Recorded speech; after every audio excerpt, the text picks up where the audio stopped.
Kier Starmer has been forced to deny that he was the lawyer to the father of the man accused of the Southport knife attack, Axel Rubicabana.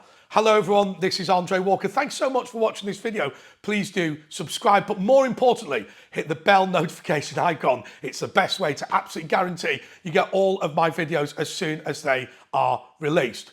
Well, there's been a bit of a problem, hasn't there, recently, with the level of honesty that comes out of the police and what that has done in terms of public confidence.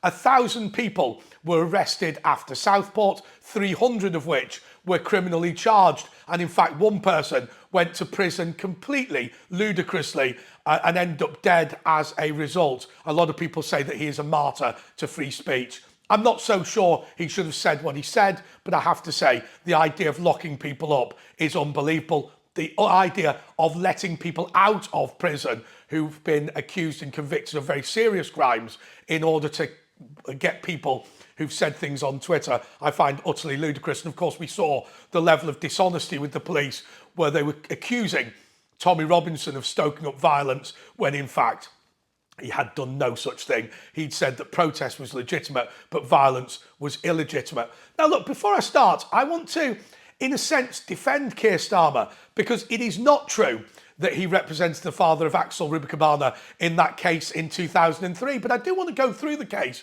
because the case was an attempt by the British government to prevent bogus asylum seekers and fake refugees from claiming huge amounts of money from the taxpayer. But of course, there was Kier Starmer, and he represented, I think, 6 or 8 people who anonymously appeared in court, didn't even give their own names on the official records, one of whom was a 42-year-old Rwandan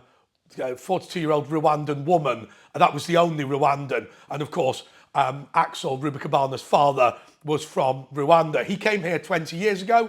2 years later, his son was born. So, of course, it is true to say that his son was not an immigrant to the United Kingdom. He was born here. The family had been there a whole 18 months before he was born. Anchor baby. Anyway, I just want to say that one of the problems that we've had here is this. Yesterday I had a video and people had a bit of a go at me about it, where I tried to communicate some of the information that Nigel Farage has and about the whole fact that whilst we don't want to prejudice the case, and you should never take legal advice from a political commentator, what is going on here is a battle fundamentally not about Southport. It's not about the precise details of that. It's about the general principle. So, first and foremost, did Kier Starmer represent Axel Rubicabana's father? By the way, I've said that 3 times simply because it took me about an hour to learn the name. Right, but anyway, did he represent his father? No. But he represented families like that. Families that were fleeing countries that weren't war-torn, where they didn't need to leave the country, where they were effectively economic migrants who wanted to claim off the United Kingdom, who wanted to settle in a richer and more prosperous country and make that country more like their homeland. He represented those sorts of people. Similarly, I don't know the precise details of Southport, and even if I did, I wouldn't tell you, as I didn't yesterday. But I will say that this is about a debate about what constitutes terrorism. The point that I continually make to you is this. The Merseyside Police's definition of terrorism is only those people that they allege are terrorists. And what I mean by that is this.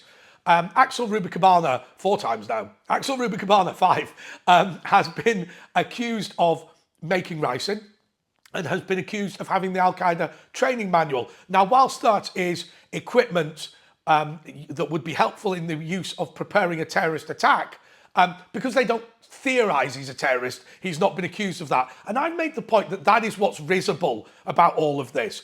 So first of all, what was the real suggestion after Southport? The real suggestion was, well, we don't think somebody who's actually from our community would have done this. And the police's response is, no. The family had been in the country a whole 2 years before he was born. Okay, fair enough. I think what we're talking about is cultural integration rather than the precise place you were born, but there you have it. Okay, Kier Starmer did not represent his father. Yeah, but what we're talking about is we're talking about a country where the human rights of illegal aliens are more important than the rights of the people that built this country. were when my family, ran up the beaches of Normandy on D-Day. That is not as important as the need to ensure your cat isn't sad if, as an example, you've run over a child. I've given that example on a number of occasions. So whilst Kier Starmer didn't represent his father, he represented people like him. And in the case of the police, what we saw after Southport was a deliberate attempt to prioritise community relations, quote unquote, ahead of public safety. And we've seen that many times. Now, the problem is, this is all wearing thin. I've continually said the United Kingdom is more like Iran than it was when I was a kid. And people ask me about that. And what I want to say to you is very simply this. What happens in this country or in any country when you change the law to try and criminalise custom and practice? The reality is most law in most countries reflects the cultural norms of that country. Imagine the law on fair play as an example. It's not written down, but I think we all understand what it is. When the British law becomes alien to the culture of the country doesn't change. What happens is you drive a wedge in between the government, the courts, the police, and the public on the other side. And that is what we're seeing. And so the reason why the police have so many problems is because we know that their main aim here is to deny that Islamic terrorism exists, even if there are Islamic terrorist attacks. I'm not saying this was in Southport. I'm not sure it was. But similarly, with Kier Starmer, what is the important thing here? To drive forward the human rights, to say that the British taxpayer is a global resource that any waif and stray from anywhere should be allowed to access. But that doesn't make us more keen on Kier Starmer, and it doesn't make us want to capitulate to his views. It makes us hate him. And of course, the courts and the Crown Prosecution Service operate a two-tier system where if you send a mean tweet, you will be put through the courts very quickly, whereas if you kick the crap out of a police officer at Manchester Airport, less so. And by the way, I'll tell you what the Greater Manchester Police and the CPS are attempting to do on that. They want to run the clock down. There is a time limit on assault charges of 6 months. If they delay for as long as possible, they can go, hey ho, we ran out of time. But does that make so obviously the Greater Manchester Police manage to not prosecute a Muslim gentleman for a crime, but does that make us a believer in his innocence? I suggest it absolutely does not. And so we are where we are.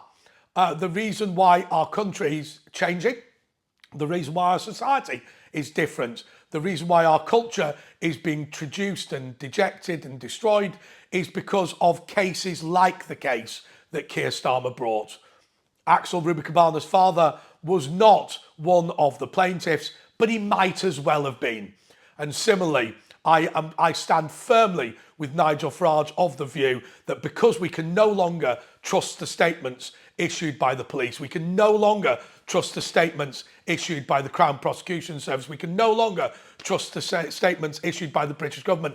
As a result of that, we don't know. What we do is that we allow rumour and hearsay to fill the vacuum, and that, my friends, I believe is simply inevitable. Thank you so much for watching this video. Please do like and subscribe, and also please do comment below. Loving your comments. I tried to go through as many as possible, apart from the ones that go, oh, this is all just clickbait, how dare you. Anyway, until next time, goodbye.